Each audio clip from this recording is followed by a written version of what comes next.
Chapter 33. Welcome to the war. We hope you enjoy your death. Please come again soon. Okay, but why did it have to be bicycles? I understood that cars were a deal breaker. We'd crash enough vehicles for 1 week. I understood that jogging to camp was out of the question given the fact that we could barely stand. But why didn't demigods have some sort of rideshare app for summoning giant eagles? I decided I would create one as soon as I became a god again.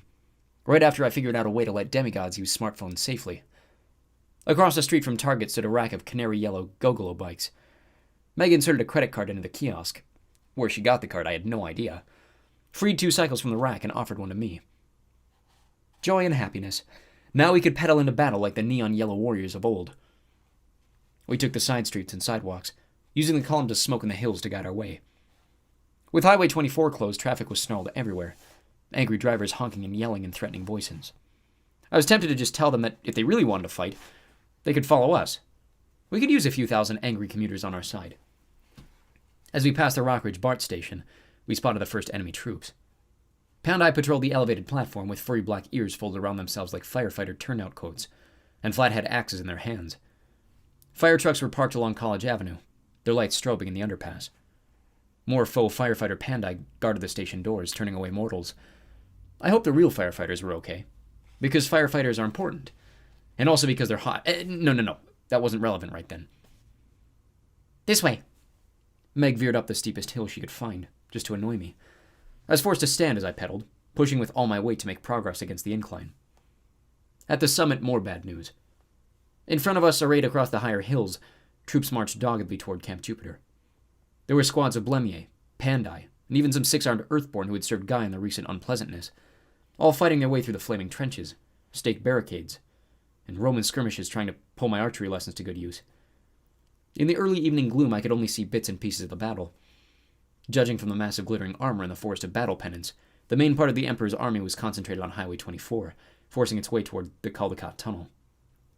Enemy catapults hurled projectiles toward the Legion's positions, but most disappeared in bursts of purple light as soon as they got close. I assumed that was the work of Terminus, doing his part to defend the camp's borders. Meanwhile, at the base of the tunnel, flashes of lightning pinpointed the location of a Legion standard. Tendrils of electricity zigzagged down the hillsides, arcing through enemy lines and frying them to dust. Camp Jupiter's ballistae launched giant flaming spears at the invaders, raking through their lines and starting more forest fires. The Emperor's troops kept coming. The ones making the best progress were huddled behind large armored vehicles that crawled on 8 legs and... oh gods. My guts felt like they got entangled in my bike chain. Those weren't vehicles. Myrmikis, I said. Meg, those are I see them. She didn't even slow down. It doesn't change anything, come on. How could it not change anything? We'd faced a nest of those giant ants at Camp Half-Blood and barely survived. Meg had nearly been pulped into Gerber's larvae puree. Now we were confronting Myrmikis trained for war, snapping trees in half with their pincers and spraying acid to melt through the camp's defensive pickets. This was a brand new flavor of horrible. We'll never get through their lines, I protested. Lavinia's secret tunnel. It collapsed. Not that tunnel, a different secret tunnel. How many did she have? I don't know, a lot. Come on. Without rousing oratory complete, Meg pedaled onward. I followed, having nothing better to do. She led me up a dead-end street to a generator station at the base of an electrical tower. The area was ringed in barbed wire fencing, but the gate stood wide open. If Meg had told me to climb the tower, I would have given up and made my peace with zombie eternity. Instead, she pointed to the side of the generator, where metal doors were set into the concrete like the entrance to a storm cellar or a bomb shelter. Hold my bike, she said. She jumped off and summoned one of her swords. With a single strike, she slashed through the padlocked chains, then pulled open the doors, revealing a dark shaft slanting downward at a precarious angle. Perfect, she said. It's big enough to ride through. What? She hopped back on her go-glow and plunged into the tunnel, the click-click-click of her bike chain echoing off the concrete walls. You have a very broad definition of perfect, I muttered. Then I coasted after her. Much to my surprise, in the total darkness of the tunnel, the bike actually, glowed. I suppose I shouldn't have expected that. Ahead of me, I could see the faint, fuzzy apparition of Meg's neon war machine. When I looked down, the yellow ore of my own bike was almost blinding. It did little to help me navigate down the steep shaft, but it would make a much easier target for enemies to pick me out in the gloom. Hooray! Against all odds, I didn't wipe out and break my neck. The tunnel leveled, then began to climb again. I wondered who had excavated this passageway and why they hadn't installed the convenient lift system so I didn't have to expend so much energy pedaling. Somewhere overhead, an explosion shook the tunnel, which was excellent motivation to keep moving. After a bit more sweating and gasping, I realized I could discern a dim square of light ahead of us, an exit covered in branches. Meg burst straight through it. I wobbled after her, emerging in a landscape lit by fire and lightning, and ringing with the sounds of chaos. We'd arrived in the middle of a war zone. I'll give you free advice. If you plan to pop into a battle, the place you do not want to be in is in the middle of it, which should be obvious. I would recommend the very back, where the general often has a comfortable tent with hors d'oeuvres and beverages. But the middle? No. Always bad, especially if you arrive on canary yellow glow-in-the-dark bikes. As soon as Meg and I emerged, we were spotted by a dozen large humanoids covered in shaggy blonde hair. They pointed at us and began to scream. Cromandae. I hadn't seen any of their kind since Dionysus' drunken invasion of India back in the BC times. Their species had gorgeous gray eyes, but that's about the only flattering thing I can say about them. Their dirty, shaggy blonde pelts made them look like Muppets who had been used as dust rags. Their dog-like teeth clearly never got a proper flossing. They're strong, aggressive, and can only communicate in ear-splitting shrieks. I once asked Ares and Aphrodite if the Cromandae were the best secret love child from their long-standing affair, because they were such a perfect mix of the two Olympians. They didn't find that funny. Meg, like any reasonable child when confronted with a dozen hairy giants, hopped off her bike and summoned her swords and charged. I yelped in alarm and drew my bow. I was low on arrows after playing catch with the ravens, but I managed to slay 6 of the Cromandae before Meg reached them. Despite how exhausted she must have been, she handily dispatched the remaining 6 with a blur of her golden blades. I laughed. I actually laughed with satisfaction. It felt so good to be a decent archer again, and to watch Meg at her swordplay. What a team we made. That's one of the dangers of being in battle, along with getting killed. When things are going well, you tend to get tunnel vision. You zero in on your little area and forget the big picture. As Meg gave the last Cromanda a haircut straight through the chest, I allowed myself to think that we were winning. Then I scanned our surroundings, and I realized we were surrounded by a whole lot of not winning. Gargantuan ants trampled their way toward us, spewing acid to clear the hillside of skirmishers. Several steaming bodies in Roman armor sprawled in the underbrush, and I didn't want to think about who they might have been or how they died. Pandai in black Kevlar helmets, almost invisible in the dusk, glided around on their huge parasail ears, dropping onto any unsuspecting demigod they could find. Higher up, giant eagles fought with giant ravens, their wingtips glittering in the blood-red moonlight. Just 100 yards away, wolf-headed cynocephali howled as they bounded into battle, crashing into the shields of the nearest cohort, the third, maybe, which looked small and alone and critically undermanned in a sea of bad guys. That was only on our hill. I could see fires burning across the whole western front along the valley's borders. Maybe half a mile of patchwork battles. Ballistae launched glowing spears from the summits. Catapults hurled boulders that shattered on impact, spraying shards of imperial gold into the enemy lines. Flaming logs, always fun at a Roman party game, rolled down the hillsides, smashing through packs of earthborn. For all the Legion's efforts, the enemy kept advancing. On the empty eastbound lanes of Highway 24, the Emperor's main columns marched toward the Caldecott Tunnel, their gold and purple banners raised high.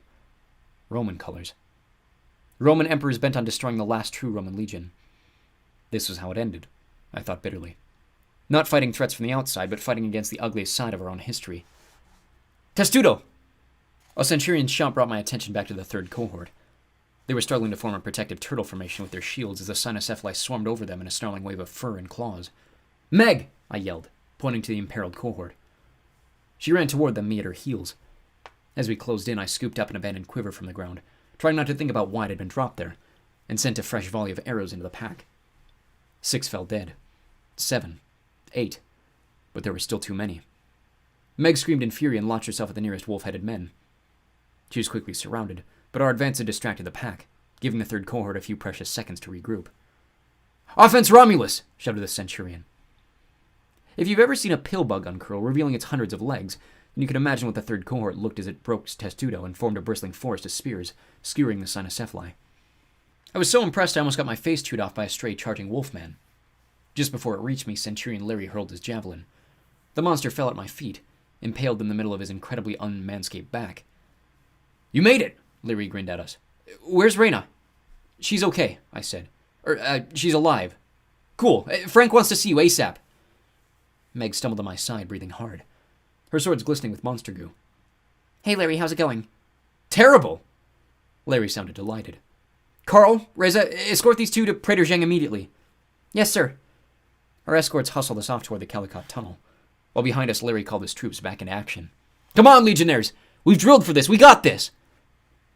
After a few more terrible minutes of dodging Pandai, jumping fiery craters, and skirting mobs of monsters, Carl and Reza brought us safely to Frank Zhang's command post in the mouth of the Caldecott Tunnel. Much to my disappointment, there were no hors d'oeuvres or beverages. There wasn't even a tent. Just a bunch of stressed-out Romans in full battle gear, rushing around carrying orders and shoring up defenses. Above us on the concrete terrace that stretched over the tunnel's mouth, Jacob the standard-bearer stood with the Legion's eagle and a couple of spotters, keeping watch on all the approaches. Whenever an enemy got too close, Jacob would zap them like the Oprah Winfrey version of Jupiter. And you get a lightning bolt! And you get a lightning bolt! Unfortunately, he'd been using the eagle so much that it was beginning to smoke. Even super powerful magic items have their limits. The Legion's standard was close to total overload. When Frank Zhang saw us, a whole G of weight seemed to lift from his shoulders. Oh, thank the gods! Apollo, your face looks terrible! Where's Reyna? Long story. I was about to launch into the short version of that long story when Hazel Levesque materialized on a horse right next to me, which was an excellent way of testing whether my heart still worked properly. What's going on? Hazel asked. Apollo, your face! I know, I sighed. Her immortal steed, the lightning-fast Arion, gave me the side-eye and nickered, as if to say, this fool ain't no Apollo. Yeah, good to see you too, cuz, I grumbled. I told them all in brief what had happened, with Meg occasionally adding helpful comments like, he was stupid, and he was more stupid, and he did good, then he got stupid again. When Hazel heard about our encounter with the Target parking lot, she gritted her teeth. Lavinia. That girl, I swear, if anything happens to Reyna, let's focus on what we can control, Frank said, though he looked shaken that Reyna wouldn't be coming back to help. Apollo, we'll buy as much time as possible for your summoning. Terminus is doing what he can to slow the Emperors down. Right now, I've got ballistae and catapults targeting the Myrmikes. If we can't bring them down, we'll never stop the advance. Hazel grimaced. The 1st through 4th cohorts are spreading pretty thin across all these hills. Ariane and I have been zipping back and forth between them as needed, but... She stopped herself from stating the obvious. We're losing ground. Frank, if you can spare me for a minute, I'll get Apollo and Meg to Temple Hill. Ella and Tyson are waiting. Go. Wait, I said. Not that I wasn't super anxious to summon a god with a jelly jar, but something Hazel had said made me uneasy. If the 1st through 4th cohorts are here, where's the 5th?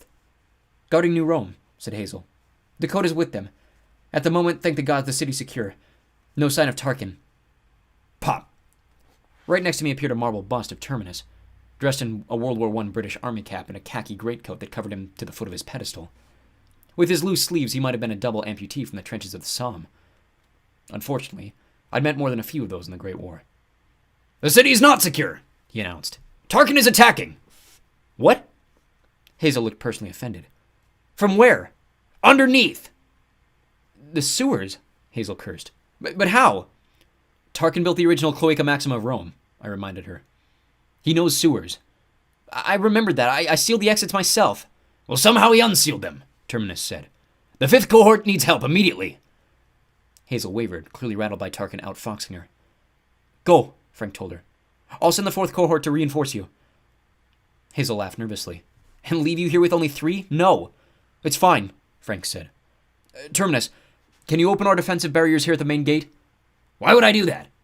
We'll try the Wakanda thing. The what? You know, Frank said. We'll funnel the enemy into one location. Terminus glowered. I do not recall any Wakanda thing in the Roman military manuals, but very well. Hazel frowned. Frank, you're not going to do anything stupid. We'll concentrate our people here and hold the tunnel. I can do this. He mustered another confident smile. Good luck, guys. See you on the other side. Or not, I thought. Frank didn't wait for more protests. He marched off, shouting orders to form up the troops and send the 4th cohort into New Rome. I remember the hazy images I'd seen from the holographic scroll. Frank ordering his workers around the Caldecott tunnel, digging and toting urns. I recalled Ella's cryptic words about bridges and fires. I didn't like where those thoughts led me. Saddle up, kids, Hazel said, offering me a hand. Arion whinnied indignantly. Yes, I know, Hazel said. You don't like carrying 3. We'll just drop off these 2 at Temple Hill and then head straight for the city. There'll be plenty of undead for you to trample, I promise. That seemed to mollify the horse. I climbed on behind Hazel. Meg took the rumble seat on the horse's rear. I barely had time to hug Hazel's waist before Arion zoomed off, leaving my stomach on the Oakland side of the hills.